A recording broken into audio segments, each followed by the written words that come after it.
जब आप डॉक्टर के पास नियमित जांच के लिए जाते हैं तो वो आमतौर पर आपकी गर्दन या कभी-कभी आपके कानों के पीछे महसूस करते हैं। ऐसा क्यों करते हैं? वो क्या जांच रहे हैं यहाँ? आपने एलिफेंटियासिस नामक बीमारी के बारे में सुना होगा, जिसमें शरीर के अंग जैसे पैर सूजने लगते हैं। ये सूजन क्यों होती है? इन सवालों के जवाब पाने के लिए हमें अपने शरीर के लसिका तंत्र को समझना होगा। लसिका को समझने के लिए आइए उस प्रणाली से शुरुआत करें जो हम पहले से जानते हैं, परिसंचरण तंत्र। परिसंचरण तंत्र में हृदय शामिल है, जो ऑक्सीजन युक्त रक्त को धमनियों के माध्यम से रक्त केशिकाओं तक पंप करता है।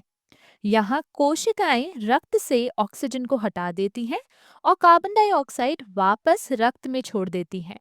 ऑक्सीजन रहित रक्त, जिसे हम नीले रंग से दर्शाते हैं, शिराओं के माध्यम से हृदय तक जाता है, फेफड़ों में शुद्ध होता है और फिर चक्र को दोहराने के लिए हृदय में लौटता है। लेकिन इस प्रणाली में और भी बहुत कुछ है। तो रक्तचाप और केशिकाओं से शुरू करते हैं। धमनियों के अंदर का रक्त दबाव में होता है, क्योंकि हृदय इसे पंप करता है। केशिका की दीवारों में छोटे छोटे छिद्र होते हैं। इस दबाव के कारण कुछ प्लाज्मा, जो कि रक्त का तरल भाग होता है, इन छिद्रों से रिसने लगता है। लाल रक्त कोशिकाएं यानी कि रेड ब्लड सेल्स या आरबीसी बाहर नहीं निकल पाती, क्योंकि छिद्र उनके लिए बहुत छोटे होते हैं। प्लाज्मा थोड़े छोटे प्रोटीन के साथ बाहर निकलता है और कोशिकाओं के बीच की जगह को भरता है। इस तरल को लसिका कहते हैं। अब लसिका और रक्त के बीच में क्या अंतर है? लसिका में लाल रक्त कोशिकाएं नहीं होती और ये रंगहीन होता है, पानी जैसे।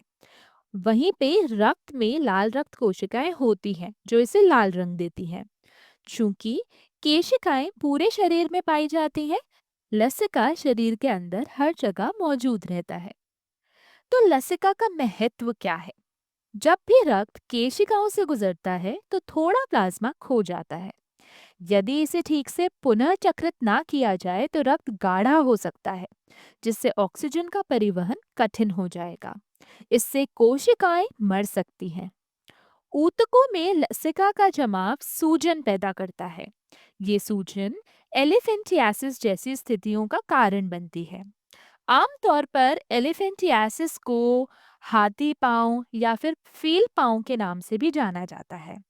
तो हमारे शरीर में एक अलग सेट की वाहिकाएं होती हैं, जिन्हें लसिका वाहिकाएं कहते हैं, जो ऊतकों से लसिका को साफ करती हैं।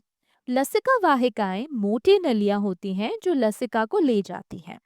लसिका केशिकाएं पतली नलियां होती हैं जहां लसिका प्रवेश करती है। तो लसिका केशिकाएं कैसे काम करती हैं?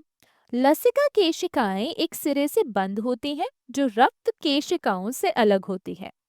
जब लसिका द्रव इन दीवारों पर दबाव डालता है तो उनकी अतिव्यापी संरचनाएं खुल जाती हैं और द्रव को अंदर जाने देती हैं।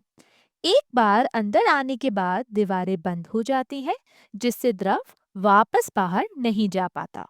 लसिका केशिकाएं इस द्रव को लसिका वाहिकाओं तक पहुंचाती हैं, जो इसे हृदय के पास की शिराओं से जोड़ती हैं। यहाँ दबाव कम होता है, जिससे लसिका फिर से परिसंचरण तंत्र में प्रवेश कर जाती है। तो लसिका ग्रंथियों की क्या भूमिका हुई?